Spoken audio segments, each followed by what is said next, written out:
Prime Minister is going to be meeting with U.S. President Donald Trump at the White House just a few hours from now. CTV's senior political correspondent, Mike Couture, is there right now in Washington with the very latest. Mike, obviously we don't know the exact details of this meeting, but we do know that trade and tariffs definitely driving this conversation this morning.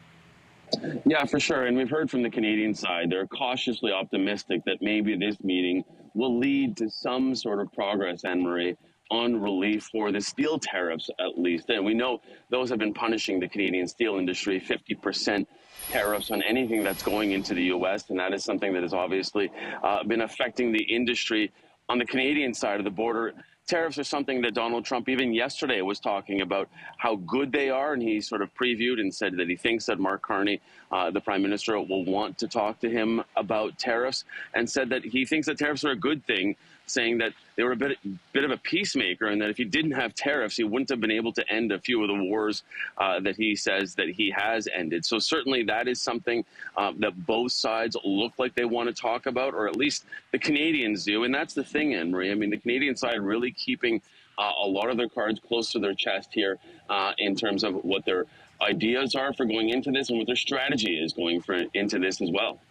Yeah, the U.S. president also signaling, I mean, we saw it again last week in this meeting with the generals. He brought up 51st state again, which we hadn't heard for a while. And then also in that same address yesterday from the Oval Office, we heard him bring up something that was originally brought up by the Enbridge CEO about companies heading down to the U.S. and President Trump echoing that as well. I imagine that will work into these conversations, but again, we don't really know. Also bringing into context that today is October the 7th. Canada has taken a stance on Palestine. He has said he doesn't agree with. So all of that will factor into possible discussions that are happening a little bit later this morning. Yeah, and could make it a little uncomfortable, frankly, when you mentioned exactly about Canada and other countries recognizing Palestine as a state at the UN a couple of weeks ago. That is something that, of course, the U.S. stood fervently against. Now, how does that affect the conversation today? Unclear. We know that Donald Trump really appreciates those interpersonal connections, and that is why we believe that Prime Minister Carney was invited for a second time in 6 months. And I'm not going to say this is unprecedented, but certainly a Canadian Prime Minister has not been given this type of attention in the past. We know there was a decent relationship between Justin Trudeau and U.S. President Donald Trump that then soured, and certainly he wasn't invited this many times to the, or in succession, I should say, to the Oval Office. So, the Canadian side still looking at this as a working visit. That is what they're saying, really trying to temper expectations, but certainly they want to come away with something if there is something to be had.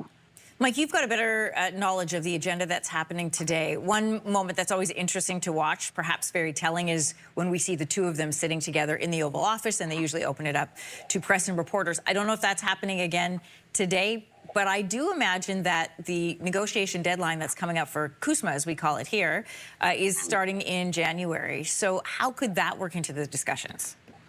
Yeah, and I think when you say a moment, it actually turns into an extended moment, right? Yeah. Because oftentimes they call that like a photo op spray, where cameras go in, they say a couple of words, and then the cameras are ushered out. It's now turned into full-on press conferences in there, sometimes lasting up to 40 minutes. I was in that last one in May, and that was a lengthy one as well. It was also a time when Mark Carney sort of delivered that line saying some things aren't for sale, like the White House, and saying like Canada as well. So he really tried to quell that 51st state talk.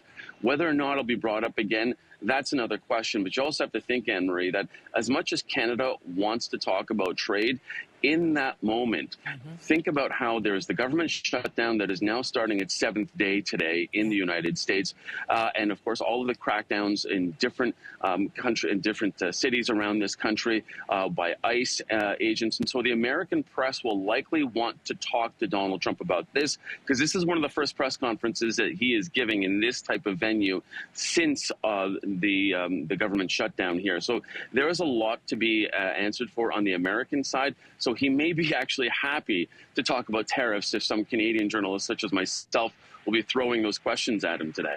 You'll be in the Oval Office for that press conference, Mike? I will. I've gotten one of the so-called golden tickets to be able to go in there with the Canadian press, and I guess I'm saying golden tickets because there's so much gold in the Oval Office now. I thought you were referencing Willy Wonka, but that's a different conversation. Yeah, it's not a chocolate bar this time. No. Listen, Mike, we'll be listening for your questions. We'll be watching that closely later this morning. Mike Lecouture, CTV senior political correspondent in Washington. Thank you. Thanks, Anne-Marie.